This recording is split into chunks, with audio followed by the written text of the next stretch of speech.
and welcome to Phoenix Cinema Podcast. I'm Chris Austin. And I'm Luke Parker. And this is a podcast where we discuss the programme of our favourite and historic London venue, Phoenix Cinema. And this week, we are discussing James Vanderbilt's film, Nuremberg. Nuremberg is the latest historical pressure cooker from director James Vanderbilt, dropping us straight into the ashes of post-World War II Germany. Starring Rami Malek and Russell Crowe, the film shifts the focus from the courtroom to the interrogation room, centering on the chilling, true-life psychological duel between an American army psychiatrist and Hermann Goring, the highest-ranking Nazi official left alive. Malek plays Dr. Douglas Kelly, who is tasked with a seemingly impossible mission: evaluate the mental fitness of the Nazi leadership to understand if they are clinically insane or simply evil. But as he digs deeper, he finds himself drawn into a dangerous game of cat and mouse with Crowe's charismatic and manipulative Goring. It's less of a legal drama and more of a psychological thriller that asks terrifying questions about the nature of humanity. As Goring begins to turn the tables on his doctor, the film forces us to stare into the abyss of the banality of evil and wonder just how thin the line really is between a monster and a man. So, Nuremberg, how was this one for you, Chris? This is a good movie. This is a good film. It is a good movie, and it caught me by surprise because I feel like maybe I'm a bit out of it these days because we keep doing movies that I haven't even heard of, and it's quite nice to kind of be surprised. Yeah, totally. I'm with you there. I thought it was really powerful, really compelling, full of great performances. And did you ever see Judgment at Nuremberg? No, and this is why I'm quite interested to hear what you think, because I know that you've seen Judgment in Nuremberg, and I know that you love it. And I'm kind of curious to see how it kind of stood against that, because I haven't seen Judgment at Nuremberg. So I was worried that it was just going to be like a remake of Judgment at Nuremberg, in which case I wasn't too interested because I've seen it done perfectly. And I'm glad it wasn't that. It's against the backdrop of the Nuremberg trials, and instead it focuses on this relationship between Malek and Crowe. So is Judgment at Nuremberg more of like a hardcore courtroom drama? Yes, 100%. Okay. Yes, and really focuses on the judge. I think who I don't know if it was Michael Shannon's character in this film. I don't know if they're playing basically the same person, but Spencer Tracy plays the judge who decided to get the whole thing together. Yeah, so it focuses more on him. Okay. And this actually was a true story that I had no idea that these characters, Hermann Goring obviously, but Malek's character existed. Wow. There's a lot of elements of this film that's kind of like opened my eyes to things that I didn't know about. I mean, I wouldn't call myself a World War II history buff, but I find it interesting, and I've read quite a bit about it. But there were even things I've read a little bit on the Nuremberg trial, so I know how it went down. I knew where the film was going. I knew how things were going to end up, but there were kind of little bits of information that were really interesting to see, considering that a lot of this film did actually happen. And there are little bits of information about how everything came about. Like, for example, there were like these little vignettes of like Rudolf Hess, you know, the Nazi guy who faked his amnesia, and he flew to Scotland in that plane on his own, and like that's a crazy story. After watching it, I just came home and read about it, and it's pretty insane. Yeah, I agree. It's so surprising in that sense. You think you know everything there is to know about, especially this time period and this war and the players in it.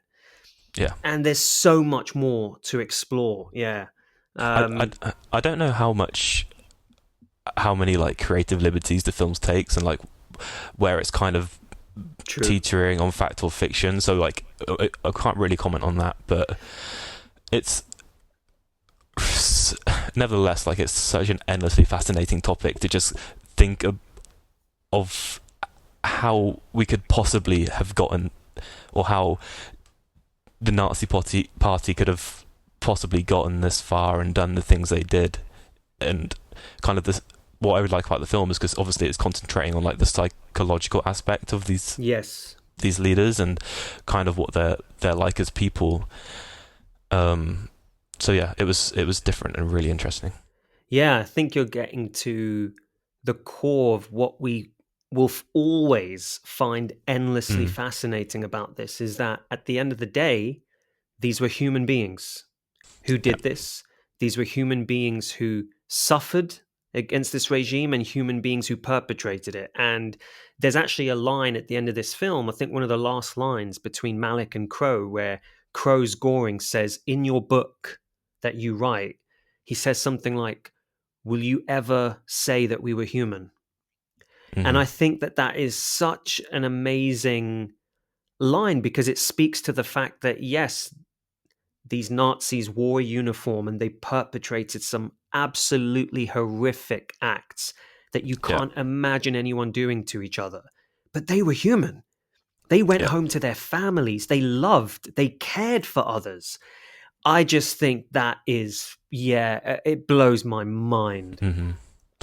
And I think something I really liked is there's a quote right at the end of the movie, just before the credits roll, and I can't remember it verbatim, but it's along the lines of, if you want to know what man is capable of, just look at what man has done. And I think it's such a powerful quote. Yeah.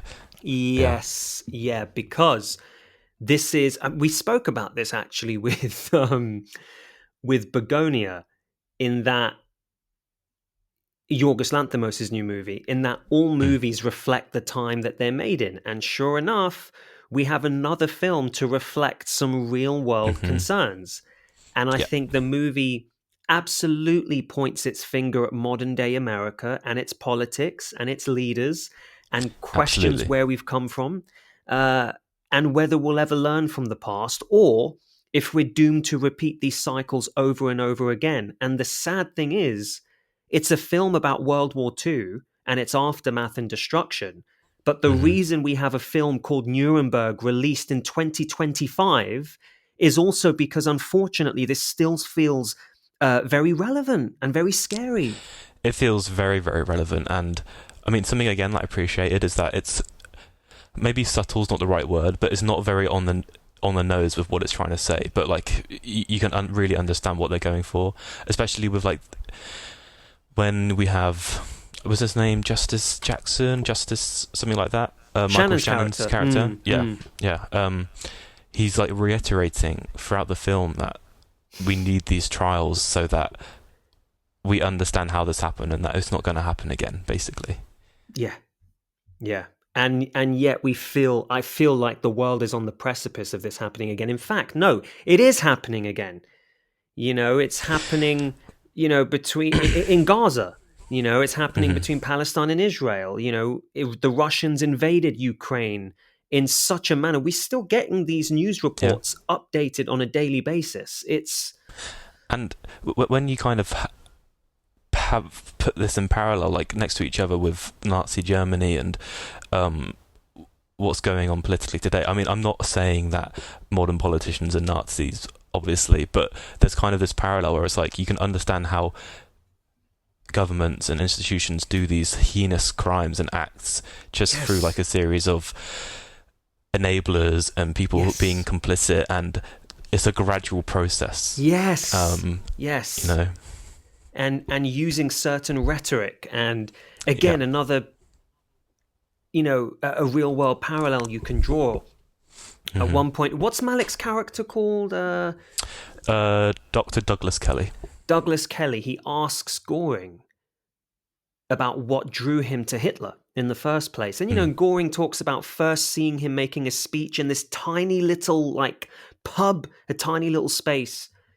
But it's what Hitler was saying about making restoring the country to what it should be, and taking great pride in your country, and how that spoke to him on such a personal level, a political level, a human level. And then you think about the wording with Trump's leadership around "Make America Great Again." What is that referring to? Bringing it back. Let's restore something. It's, oh God, yeah. It's all just, and even the film says this basically, is that it's all narcissism and self-interest. Yeah. Talking of the characters then, what did you think about Crow as Hermann Goring? Oh, I mean, I love the guy. Not Goring. But I think the scene stealers are Crow and Malik. They're the centerpiece. They're fantastic in their respective roles. And when it comes to Crow, you can't take your eyes off him. A real life, high ranking Nazi official, but he just there's not much more praise I can heap on Crow. It's really one of my favorite performances that I've seen this year, purely on the fact that you can tell this is such an evil, banal man, but he does a really good job of letting the humanity there. Like, I believe this is a real person. I don't believe this is just some like death crazed Nazi officer. You know, I really believe this is like Malik's character comes to the conclusion of this some narcissist tripping on power, basically. Yeah, you can see what Crow does, which is amazing, is like exactly what you said. He allows this humanity to seep through. He allows the charm offensive to come through. Yeah. To the point where you completely buy Malik's character being sucked in to this person. To the point where, do you know what? I don't mind being your friend right now. I'm enjoying the time we have together. Oh my word. Yeah, it's masterfully done from Crow. It really is. And the chemistry that they have is really what is giving the film momentum, because even I think this is a good movie, like I said before, but there are a lot of things we could slate it about because there are a lot of flaws in the film as well. But really, like, it is that relationship between Malik and Crow, which is what we're there for. And anything else they could have just dropped, and I would have happily just had those scenes between Malik and Crow in their prison cell. Yeah, very true. In that respect as well, what did you think of Rami Malek as Douglas Kelly? You know, I'm not a Rami Malek fan, but I really liked his character in this film. I think it's a bit of a shame how they kind of rushed his character's ending, because they basically tell us towards the end that after Goring commits suicide, then he writes his book, and then he goes on this, like, basically this downfall, this mental downfall, and his life's turned to the shit, basically, and he ends up committing suicide himself. But I feel like that whole element was really rushed. And I understand why it was rushed, because it wouldn't have really fit structurally into the film, but it's such an interesting thing to think about, of how basically all the predictions that Goring made throughout the film, everything that he said would happen to Malik did happen. Yeah, really interesting. And I don't know if I thought it... Sorry. No, so I was just gonna say that it's how the film concludes is so well done, because it's like the Nuremberg trials were technically a success, right? All these Nazi senior officials, they were sentenced to death and justice was done, but the film kind of paints it in a light where actually Goring has won. He's got pretty much what he wanted, which is a really interesting way to look at it. Yeah, really, really interesting way. And he gets to go out on his own terms too, which is like the most frustrating thing, you know, to witness, but done in a narrative sense, you know, with the abracadabra, which is just such a nice... You can tell that script writing, but it's very well done. Rami Malek is someone who has shot to stardom very quickly, right after his Mr. Robot series. Didn't he get nominated for Freddie Mercury, and if not winning? Yeah, and I think so. Yeah, you know, I really liked him in this. I think he's absolutely brilliant. His energy is amazing, and his face is just stunning on camera. Such big, expressive eyes. Very emotive, yeah. So emotive, and able to communicate so much with his eyes, but also his physicality. It's amazing. And actually, I think Malik is probably the most interesting character because he's far from a hero. He's so Mm. complicated and he has his own agenda, which isn't exactly noble. And I love that. I love how Yeah. morally dubious his actions and intentions are ultimately. They're very self serving. And it's not until late in the film that the true horrors and reality of the Holocaust hit home a bit. It's a great performance. It's really great. And I'm glad you mentioned that, because I wanted to mention that as well, is that kind of break the film decides to take to really give a moment for the Holocaust and to take the opportunity to basically remind everyone of like, this is actually what it's all about. Yeah, exactly. And the way that they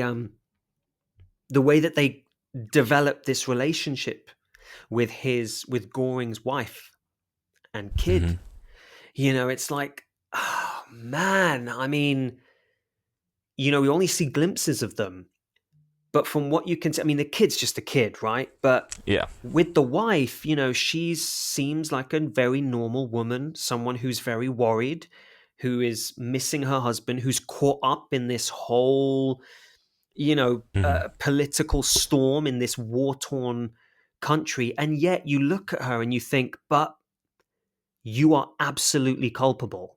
You knew who you were Yeah. sleeping next to.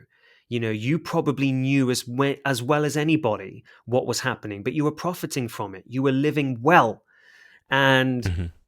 it's actually very much the movie The Zone of Interest that makes me think about things like this from their point of view. You know what I mean? I think about in that movie Yeah. where Mm-hmm. she keeps getting Yeah. deliveries of clothes and she's trying on, she's modeling in the mirror all these pieces of clothing that belong to these Jewish people that have been stripped of them. So, Mm-hmm. Yeah. but amazing, it doesn't lean there at all, but the movie lets you make your own mind up about that. Mm-hmm. Mm-hmm. And again, like, what's interesting is how you kind of begin to see how easy it could be for people to become complicit in this kind of thing, in how, like, we see Malik's character kind of start to build a relationship with Goring's family. Yeah. And it's like, why are you doing that? You shouldn't be so amicable with these people, but he is. And he kind of, it's almost like he was expecting to go in and again go and find these absolutely like empty souls that are just obsessed with death and completely evil, but he actually has found this different type of humanity that he's kind of like clinging on to. Yeah. It's interesting to think about. Yeah, it is. All of it is. Yeah. What did you think of the filmmaking, of the directing by James Vanderbilt? It was fine. Like, I feel like there's nothing really to rave about. What I did like was the writing in general. There were moments where I thought there were moments where I thought they maybe the writing didn't really fit the tone. Like, there's a moment where the Nazi senior leaders, they arrive in Nuremberg, and then we have like the American colonel or something walking through the prison, and he's like out of some blockbuster movie, goes, welcome, looks at the camera and goes, welcome to Nuremberg. And also maybe like Malik's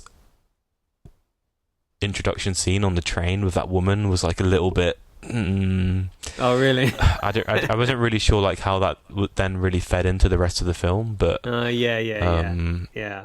So in general, like I said, like the scenes between Crow and Malik were amazingly written, very dialogue heavy, but very effective. But what did you think?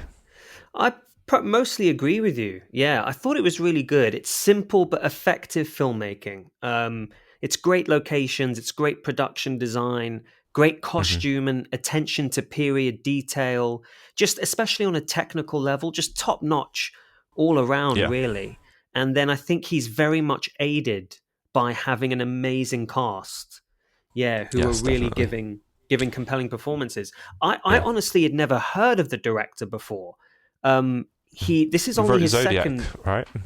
Yeah, he wrote Zodiac, but then imagine you're going to go and watch Nuremberg from the writer of The Amazing Spider-Man or White House Down or Hmm. Independence Day Resurgence or Hmm. Scream and Scream 6. It's like, wow. I mean, I didn't Yeah. expect this kind of movie to come from him. Um, Hmm. it's his second film. I'd never seen his previous debut feature as a director, Truth. Did you? No. No. No, but it's a stacked cast, and clearly this guy can draw actors to his projects. I mean, that movie has Kate Blanchett, Robert Redford, Topher Grace, Dennis Quaid, Elizabeth Moss, Bruce Greenwood, Stacey Keach, Dermot Mulroney. It's like, whoa! And then you look Wow. at this Okay. movie, and it's like Russell Crowe, Rami Malek, Michael Shannon, Leo Woodall, Colin Hanks, Richard E. Grant, John Slattery. That's huge. It's clear that he's a screenwriter first, um, but yeah, he's able to draw actors to his projects, and clearly he's sort of known as a writer first and foremost. So I do wonder if the script Yeah. is what really drew Yeah. people into this. Yeah. That would make sense. What did Yeah, you What did you think of the score for the film? Did you even notice Brian it? Tyler.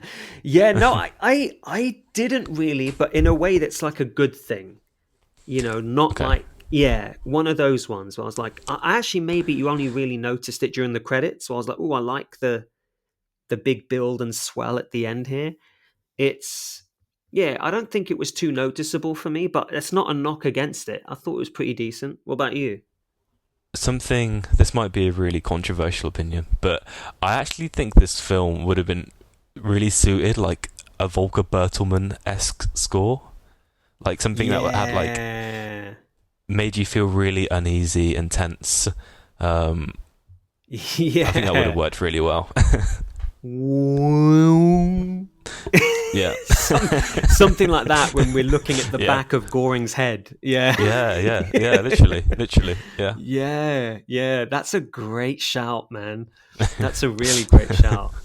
Yeah, there's a moment in this movie during the trial, right, where they show real footage of the liberation of the camps. Mm. Had you seen that footage before?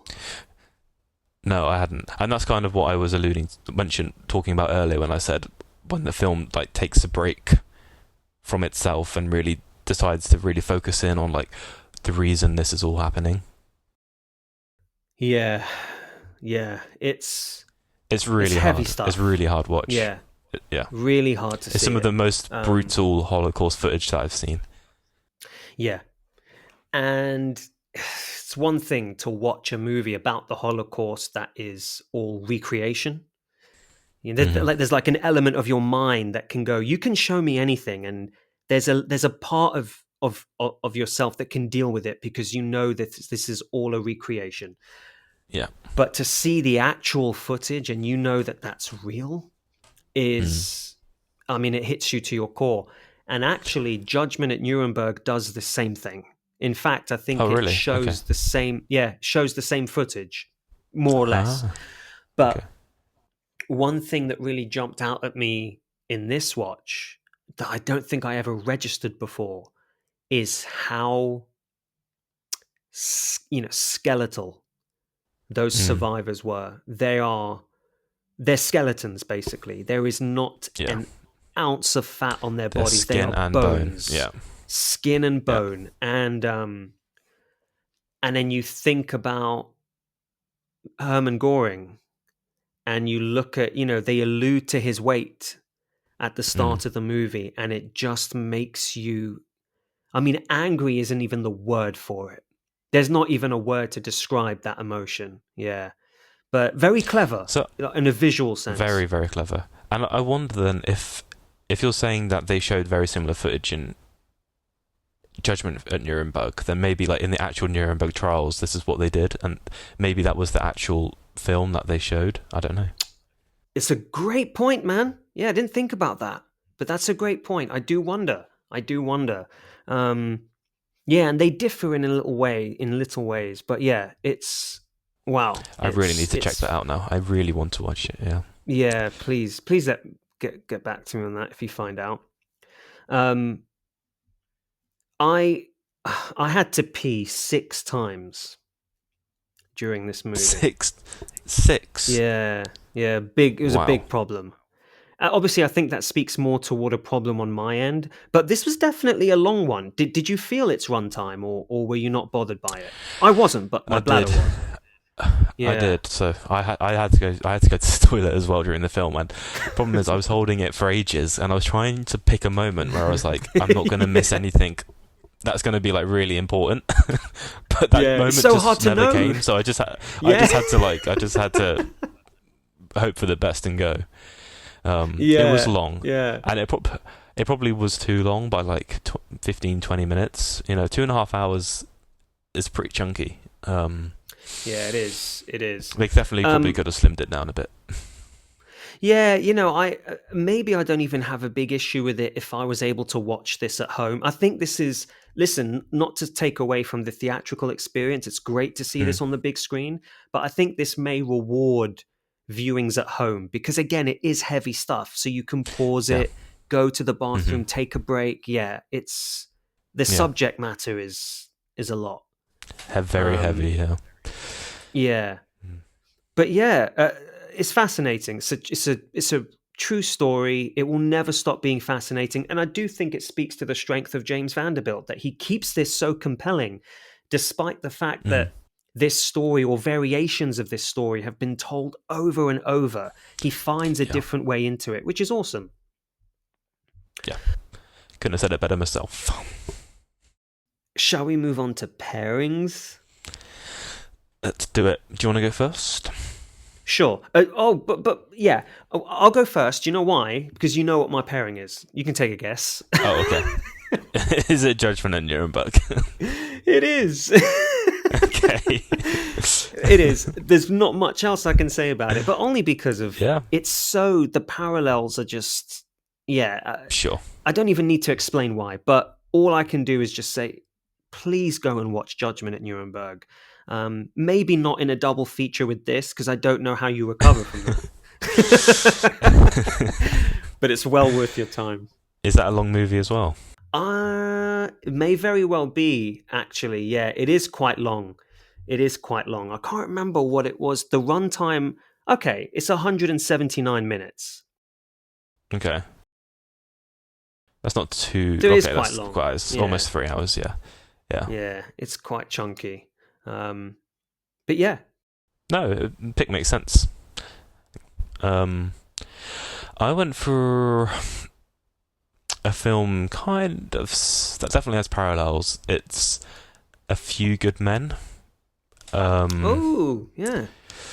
I can't remember what year it's from, but I saw it for the first time quite recently. Let me have a quick check. 92. Yeah, 1992. Tom Cruise, Jack Nicholson, Demi Moore, Kevin Bacon. Really, really good You cast. can't handle the truth. Have you seen it? Yeah, I saw it a long time ago. Yeah. Okay. Yeah, and this is more of like a law-based courtroom drama. But I just definitely really saw parallels between Jack Nicholson's character and Russell Crowe's character in this film. So I thought it'd be like an interesting double bill to watch. Yeah. That's a really great pairing. Yeah, I never would have gone there. But essentially, it's another military court drama, and it's a stacked cast as well. Have you seen that cast? Oh my God. It's crazy. It's wild. Yeah. I really love Rob Reiner as a filmmaker. It was written by Aaron Sorkin, and I didn't even realize that. I need to go back and revisit that one because Yeah, it's absolutely a classic. And I Good remember movie. just Yeah. good. Yeah, I remember Jack Nicholson just killing it, man. Yeah. Even Tom Cruise kills it in the film. It's probably one of my Really? favourite performances of his. Yeah, yeah. Oh, nice. Yeah, nice. Oh, that's great, man. I love that. I love that pairing. Cool. Cool. Well, do you have any Awesome. other final thoughts on Nuremberg, sir? All I'd say is just please go and watch it. It's a really eye-opening film, and it's one again that I feel's maybe gone under the radar a bit more than it should have. So yeah, it'd be a shame for people to miss it. Yeah, I agree. Sorry, there's like foxes fighting right outside my window, or a cat getting murdered. I don't know. So if you hear screeches, but yeah, I agree with you, man. And it's a Sky original, so I imagine soon it will be on Sky.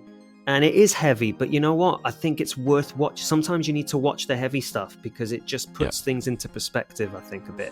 Mm-hmm. Yeah. Yeah, totally agree. Awesome, man. Awesome. Well, thank you very much. All right. Thank you. I shall see you next time, Luke. See you in the next one.